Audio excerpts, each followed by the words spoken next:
Existe uma diferença qualitativa clara entre o movimento feminista que existia até meados do século passado e o que temos hoje. Existem diversos nomes para diferenciar esses movimentos: feminismo de terceira geração, feminismo positivista, mas nomes não importam. O importante é entender a diferença qualitativa entre esses dois movimentos. Até o início do século passado, em muitos países, mulheres eram proibidas de votar. Eram proibidas de terem algumas profissões, precisavam de autorização do pai ou do marido para trabalhar ou para dirigir um carro. Ou seja, havia uma explícita distinção legal entre homens e mulheres. O ordenamento jurídico positivista explicitamente discriminava contra mulheres. Esse tipo de situação é evidentemente absurdo e injusto. Não apenas as mulheres eram obrigadas a se submeter coercitivamente ao poder do Estado, como ainda tinham que se sujeitar a proibições legais adicionais às impostas ao resto da população. Era contra essa situação que lutavam as feministas de então. Uma luta absolutamente justa e motivada e que, felizmente, foi uma luta vitoriosa. Hoje, com exceção de alguns poucos países fundamentalistas do Oriente Médio, não há mais discriminação legal contra mulheres em nenhum outro país relevante. No ordenamento jurídico da nossa máfia local, não há qualquer distinção entre homens e mulheres hoje em dia. O movimento que vemos hoje tem uma característica diferente. Busca não apenas a igualdade legal, mas principalmente a igualdade social. Parte da constatação que existe uma discriminação social cultural contra as mulheres e que, embora a lei positivista estatal seja igualitária, na prática isso não se converte em igualdade de fato. Elas são minorias em faculdades de exatas, elas têm poucos cargos de direção nas empresas, ganham menos que a média dos homens e diversos outros pontos. Assim, seria preciso que a lei fosse no sentido contrário, incluindo discriminação a favor das mulheres, de forma a equilibrar tais relações. No anarcocapitalismo, não há leis positivas, portanto, não haveria como atender a esse tipo de demanda. Isso significa que minorias ficariam desprotegidas no Ancapistan?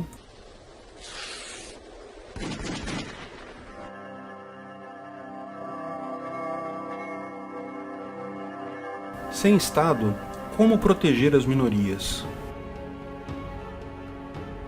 Outras minorias também têm buscado esse tipo de visão.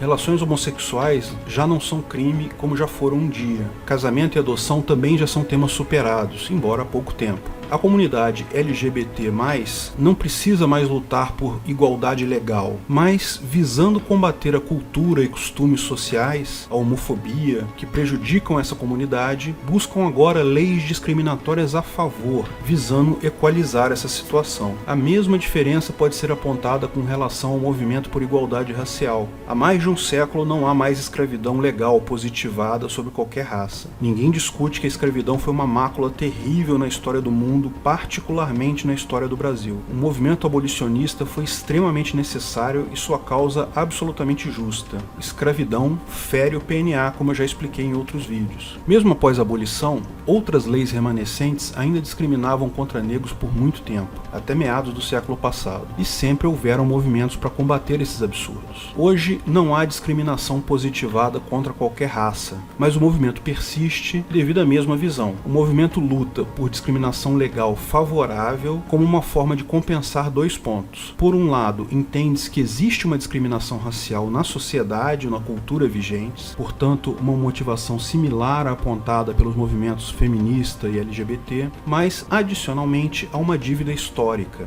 ou seja, a comunidade negra atual é composta majoritariamente de descendentes de escravos, e como esses foram escravizados gerando riqueza para seus escravizadores brancos, isso seria um motivo ainda mais forte para leis positivadas que discriminam a favor dos negros, de forma a equalizar essa dívida histórica.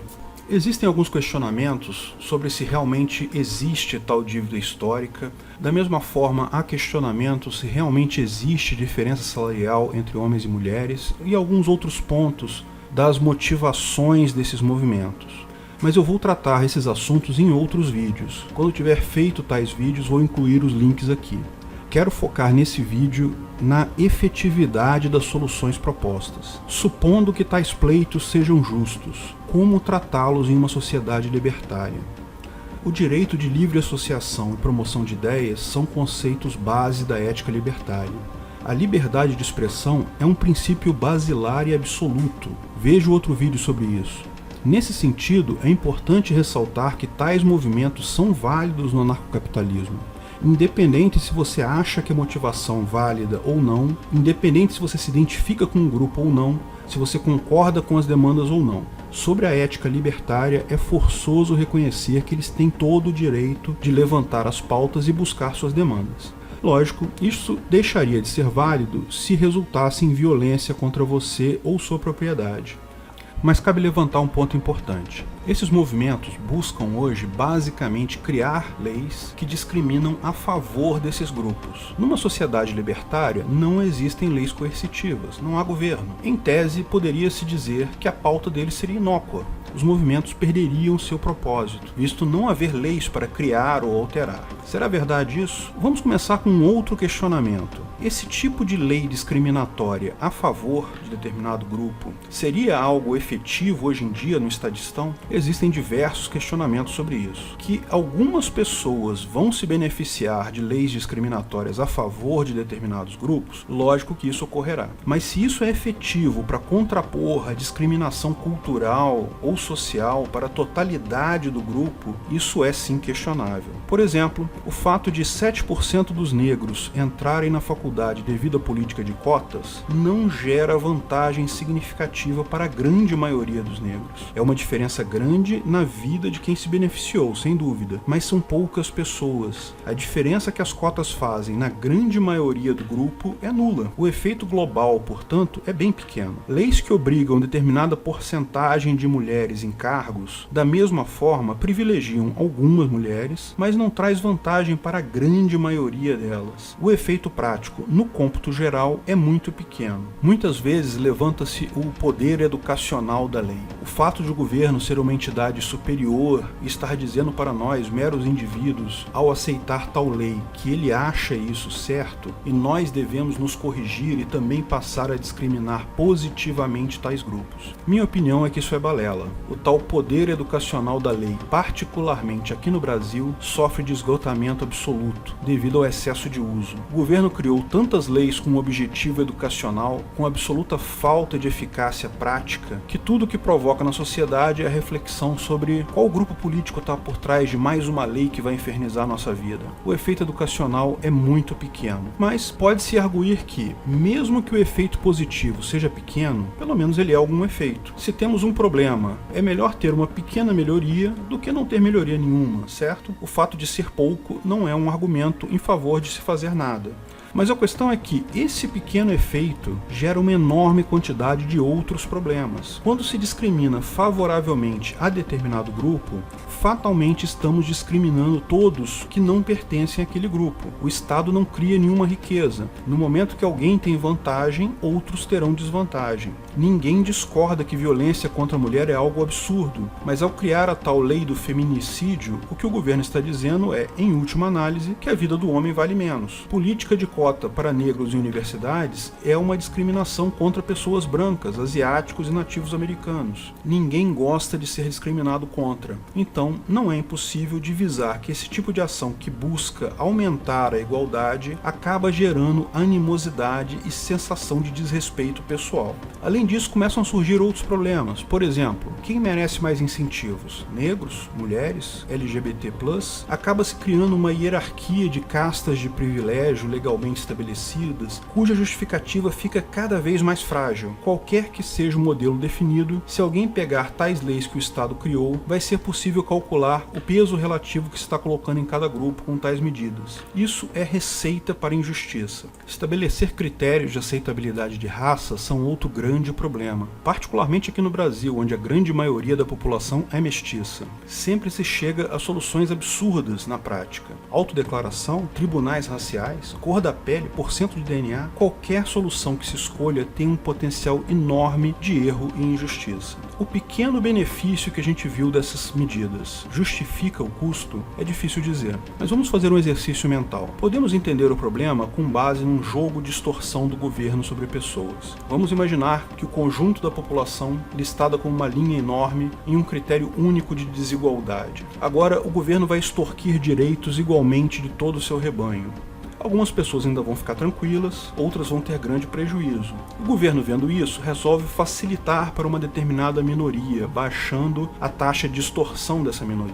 Lógico, para manter a sua expropriação total, ele é obrigado a aumentar a extorsão de outras pessoas. Olha o que acontece agora que ele implementou essa ação afirmativa, essa lei discriminatória a favor de um grupo. Algumas pessoas são beneficiadas, outras pessoas que talvez também tivessem necessidade são prejudicadas e pessoas que antes não tinham prejuízo agora têm. A única forma de fazer justiça realmente seria medir a extorsão pessoa a pessoa, cada um ser extorquido exatamente na proporção da sua capacidade. Tratar cada indivíduo como a sua própria minoria. O indivíduo é a menor minoria que existe. E, já que vamos tratar dessa forma, por que simplesmente não abrir mão do Estado e deixar de ser extorquido completamente? Grupos que queiram apontar injustiças e discriminações na sociedade ou na cultura são livres para fazer isso no Ancapistão também, através do convencimento voluntário de pessoas a adotar posturas e assinar leis privadas adequadas. Não é difícil imaginar uma organização que estabeleça uma lei privada, empresa amiga da mulher, que contém uma série de obrigações e normas de forma a mitigar a diferença social entre homens e mulheres. Empresas podem aceitar tal lei privada voluntariamente e assim ganhar o selo de empresa amiga da mulher, mas ninguém é obrigado a nada. Mesmo sem obrigação, é fácil ver que isso pode ser uma coisa positiva para a empresa. Ela tem todo o direito de, voluntariamente, se submeter àquela lei privada. Ninguém pode ser obrigado a nada, mas se a sua causa for justa, você vai conseguir demonstrar isso para outras pessoas sem uso de violência e coação. Seres humanos são gregários, todos temos horror à injustiça. E embora certamente alguns sejam menos sensíveis que outros, é plenamente viável mudar a sociedade pelo convencimento puro e simples.